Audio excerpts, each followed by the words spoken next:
Now, sometimes a group of narcissists can come together and have a bonding moment as they target you. They come together in this pseudomutuality, which is in fact a clinical term. And the sad part is you as a target are the glue that holds this group of narcissists together. Don't be the glue that holds communal narcissism together. My name is Kevin, and this is The Royal We.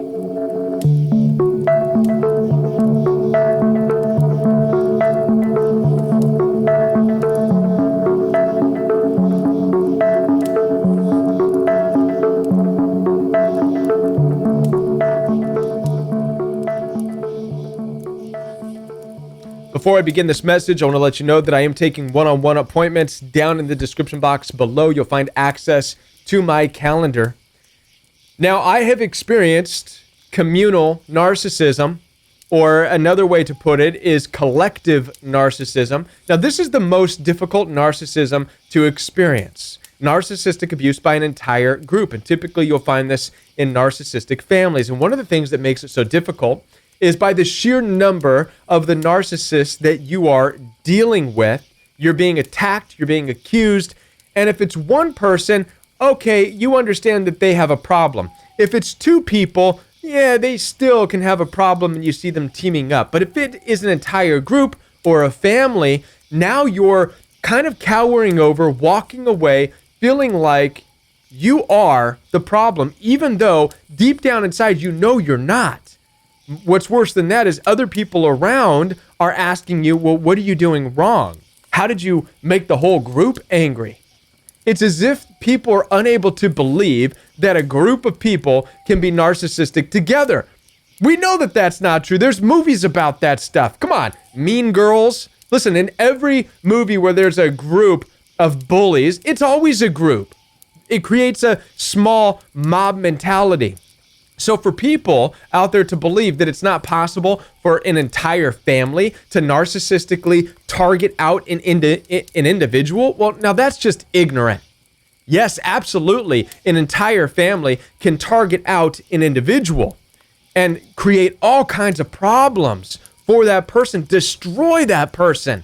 It's often called the black sheep of the family, but it doesn't even have to be a person in the family. It can be an outsider. Sometimes this happens when you marry into a family and they become your in-laws. Suddenly, you feel like you're targeted because you're the outsider and you're experiencing this group of narcissism, right?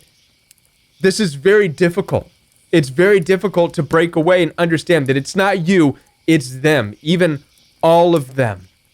Yes, collective narcissism is real. The sad reality, the saddest part of this is that what you're going to discover, especially if you get away because you want to get away, you want to break free, don't be the target anymore. And the way you stop being the target of collective narcissism is to go no contact. If it's a family, you leave. If it's your family, you leave. You break contact, you stop showing up. Christmas Eve, you make other plans, you move on with your life. I know it's not easy to do, but it's what you need to do to move on with your life. Stop being the target, because here's the sad part. What you're going to discover is that you being the target may in fact be the glue that holds them all together. You may be what allows them to bond. And for this reason, in collective narcissism, they may fight all the more to keep you as that target. Why? Because for once in their lives, in their miserable, dysfunctional, relational lives, they are coming together in excitement. Well, what's so exciting? Well, what's so exciting is they get to stand against you, the evil one, the mean one, the hostile one, the abusive one, the toxic one, the one who starts problems, the one who has issues. What they're really doing is projecting all of their own things that they can't stand one another for. They're projecting it onto you so that they now no longer have to look at one another. They now can come together and look at you. And now it's sad because now they have something to talk about. Other than criticizing and really ridiculing each other, they come together in agreement to criticize and ridicule you. I've been there. I've been that person. I have seen it growing up.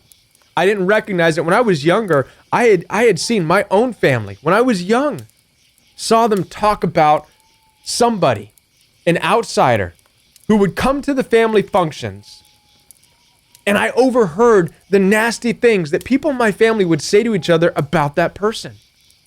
And I never took part in it, but I always thought, man, and I wanted to be the one to go talk to that person. But I saw it, I witnessed it, and then I became the target in a different situation. And as I stepped out and I went no contact and I went, oh my gosh, I was that guy. Where no matter what you do, no matter how loving you are, it's not going to change how they treat you, because for them, for the narcissist, for the narcissistic family, the dysfunctional family, they're absolutely bonding over it. They're having a together moment. How dare you break their together moment? They're not going to let you come out a good guy if they need you to be a horrible bad guy, because that is what holds them together. So what do you do in these situations? And this can happen to you at work. It can happen to you in family. It can happen to you in your husband's family, in your wife's family, your neighbors, right? Dysfunctional neighborhood. Certain neighbors start coming together only so they can talk about you. Kind of sad, right? It's a bonding thing. So all you can do is to not be the target. All you can do is go no contact. This is what makes going no contact so important. You don't play the game. You don't defend yourself. You don't stand up. You exit. You leave. Again, if it's family, stop going to the family events. Tell them to leave you alone. What you'll discover over time, naturally, if you get out of the situation, you'll see that narcissistic family or group, you'll see it unravel. They'll go back to barely talking to each other, only every now and then. They'll become cold again towards one another, unless another victim comes along, another reason for them to come and bond together. These sad narcissistic groups, families, dysfunctional families, the sad thing is they sit and they wait. They have nothing to bond on, nothing to come together on, unless they are attacking another person. This is the sad reality of dysfunctional families, because it pains them too much to come together and to be vulnerable and to talk about their own lives. They can't do it. This is why they have to talk about your life, about my life, and they have to do it in a cruel way, in a malicious way, because they can't come together to be vulnerable as a group. And again, this can happen anywhere. Families, churches, work environments. So no, if you've experienced communal narcissism, right? No, you're not the bad one. Understand that you were possibly the glue that allowed them to come together and have a bonding moment of attacking you, right? Go no contact, get out, don't be their target. Get out as fast as you can, go somewhere else, leave. And then let them go back, unravel, maybe find another target, right? At some point. Listen, I want to be a part of your healing journey.